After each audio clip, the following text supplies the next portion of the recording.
પ્રેમથી કરેલી સેવા હૃદયને સ્પર્શે છે અને આત્માને શાંતિ આપે છે. કરુણા સેવાને ઊંચા અર્થ સુધી લઈ જાય છે. જ્યાં સ્વાર્થ નથી ત્યાં સેવા પવિત્ર બને છે. પ્રેમભર્યું વર્તન જ સેવાનું સાચું સ્વરૂપ છે. એવી સેવા આપનારને સંતોષ મળે છે અને સ્વીકારનારને આશા મળે છે. પ્રેમ અને કરુણાથી ભરેલી સેવા જીવનને દિવ્ય બનાવે છે. આજની વાર્તા. સેવામાં જો પ્રેમ અને કરુણા હોય તો એ સેવા પૂજા બની જાય છે. મિત્રો, આપણને ખબર છે કે આ દુનિયામાં સેવા કરવાવાળા માણસો ખૂબ જુદા જુદા પ્રકારનું સેવા કરે છે. પણ મારે એમ કહેવું છે કે જો સેવા ખરેખર એ ઉત્તમ પ્રકારે પ્રેમ અને કરુણાથી જો થાય તો એ સેવાને ખરેખર સેવા કરતાં પણ ઊંચો દરજ્જો, એટલે કે આપણે એમ કહી શકાય કે પૂજાનો દરજ્જો આપવામાં આવે છે. કોઈ એક લગભગ 10,000 વસ્તીના ગામની અંદર રામ અને મનન બે મિત્રો રહેતા હતા.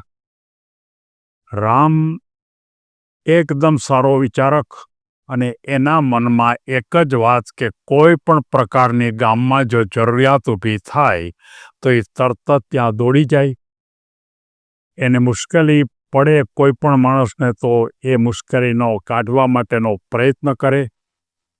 ક્યારેક ક્યારેક માનો કે કોઈને કોઈ એવી તકલીફ ઊભી થાય કે કંઈ ઝઘડો થતો હોય તો ત્યાં ઝઘડાની વચ્ચે જઈને પણ બેને છૂટા પાડવાનો પ્રયત્ન કરે. એટલે સાચા અર્થમાં એની જે આખી ભૂમિકા હતી એ માત્ર ને માત્ર સેવાની ભૂમિકા હતી. અને એ રામ અને મનન બંને મિત્રો હતા, પણ સંજોગવશાત મનનને કોઈ એક્સિડન્ટ થાય છે અને એ એક્સિડન્ટની અંદર એનો એક પગ ચાલ્યો જાય છે.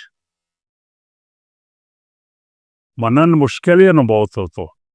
બધા એને એમ કહેતા હતા કે લંગડો છે. ગામ આખું એમ કહેતા હતા કે કાને કાંઈ ખબર નથી પડતી. પણ રામ છે એને ખૂબ મિત્ર ભાવે. એને જે જરૂરિયાત હોય એ કદાચ એ પોતે કરી શકતો ન હોય તો પણ એ પોતે એ મનન માટે રાત ને દિવસ કામ કરે. મનનને પણ એમ થયું કે મારો મિત્ર રામ કેટલો ઉત્તમ રીતે મારું ધ્યાન રાખે છે. અને આ રીતે ચાલતું હતું. એમાં બરોબર એક વખત રામના મકાનની અંદર એક મોટી આગ લાગે છે. અને એ આગ એટલી બધી મોટી લાગે છે કે રામ અંદર હતો, એના માતા પિતા પણ અંદર હતા, અને ખરેખર ગામની અંદર માણસો બધા જોતા હતા કે આ ત્રણેય અંદર છે, આગ લાગી છે, હવે કરવું શું? અને બરોબર એ વખતે મનન એ આગની અંદર રૂમમાં જાય છે અને એ રામને બહાર કાઢવા માટેનો પ્રયત્ન કરે છે. અને એ પ્રયત્નની સાથે રામના માતા પિતાને પણ બહાર કાઢવા માટે પ્રયત્ન કર્યો. રામને બચાવી લીધા અને સાથોસાથ એના માતા પિતાને પણ બચાવી લીધા. ત્યારે રામે મનનને એમ કીધું કે ભાઈ, તે આટલું બધું સાહસ શા માટે કર્યું?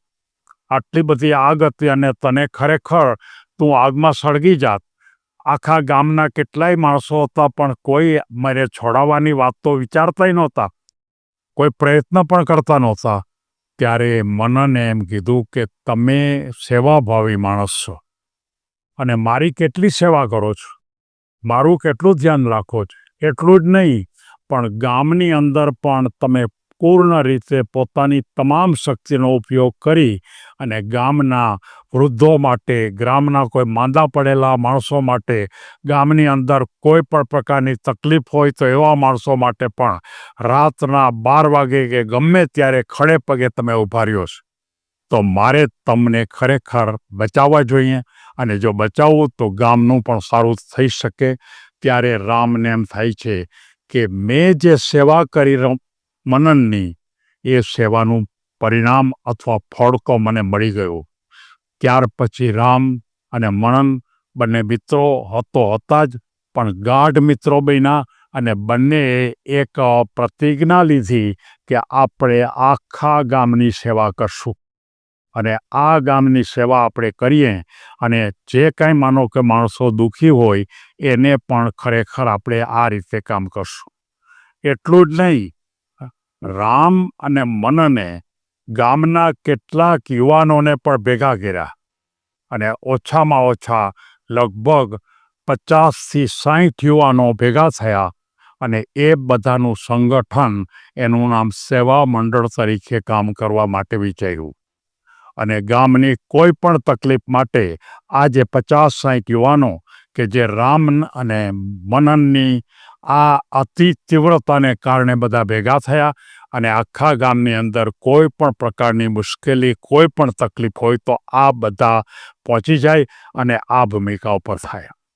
ત્યારે ગામમાં કોઈ એક વખત એક સંત આવે છે અને સંત એને કહે છે કે આ બધી તમારી આ વ્યવસ્થા કોણે કરી? ત્યારે બધાએ એમ કીધું કે રામ અને મનને કરી. ત્યારે બંનેને બોલાવે છે. ત્યારે મનનને એમ કહે છે કે તારી તો એક પગ પણ નથી, તો તને આ વિચાર કેવી રીતે આવ્યો? ત્યારે એણે એમ કીધું કે રામના મનમાં પ્રેમ અને કરુણા હતી. એના મનમાં કોઈ દુઃખી માણસને જોઈ શકતા નહોતો. એના મનનું કરુણા એટલી બધી ઊંચી હતી કે કોઈને તકલીફ થાય તો એ પોતે પણ તકલીફ અનુભવે. અને એને મને ખૂબ આપ્યું. મેં રામને બચાવ્યો એક વખત અને એને કારણે અમારા મનમાં આ પ્રેમ અને કરુણાનો જરો વહેતો થયો અને એ પ્રેમ અને કરુણાના જરાને કારણે આ અમારું મંડળ બન્યું. ત્યારે એ સંત એને એમ કહે છે કે દરેકે દરેક ગામમાં જો આવા એક મંડળ હોય કે જે ખરેખર ગામના તમામ પ્રશ્નો માટે વિચારતા હોય તો ગામ છે આપોઆપ ગોકળિયું બની જાય. અને સાથોસાથ એણે એમ કીધું કે તમારું મંડળ છે એ ખરેખર સેવા મંડળ નથી. તમે માત્ર ને માત્ર સેવા કરો છો એવું નથી. તમારું મંડળ છે પૂજા મંડળ છે. એટલે કે ખરેખર તો તમારું આ કાર્ય છે એ સેવા નથી, પણ તમારું આ કાર્ય છે એ એક પ્રકારની પૂજા છે. અને આજથી તમારા ગામના નામ, આજે મંડળનું નામ હું ફેરવી નાખું છું. અને આ પૂજા મંડળ જો ઉત્તમ પ્રકારે ગામની કામ વધારે કરે એવી હું આશીર્વાદ સાથે સૌને કહું છું કે આમાં હજી વધારે યુવાનો જોડાઈ જાઓ, બહેનો પણ જોડાઓ અને ગામને વધારે સધર કરો. અને ત્યાર પછી આ ગામ કે જે રાજસ્થાનની અંદર આ ગામ આવેલું છે અને આ ગામની અંદર આજે એટલી બધી સારી ભૂમિકા પડેલી છે. અત્યારે કદાચ આ બંને યુવાન મિત્રો જે હતા એ તો બહુ મોટી ઉંમરના હશે, કારણ કે હું જે વાત કરું છું એ આજથી લગભગ 30, 35 કે 40 વર્ષ પહેલાંની વાત કરું છું. અને એનું જે મંડળ છે એ મંડળ આજે પણ પૂજા મંડળ તરીકે એ ચાલે છે. આ વાર્તાનો બોધ આપણને એમ કહે છે કે દરેક ગામડામાં, દરેક નાના શહેરમાં જો પૂજા મંડળ હોય તો આખું દેશ એક ઉત્તમ ભૂમિકા ઉપર થઈ શકે એમ ચોક્કસપણે કહી શકું છું. આપણા દરેકે દરેક ગામો ઉત્તમ બને એને માટે કોઈને કોઈ રામ જેવા બનો.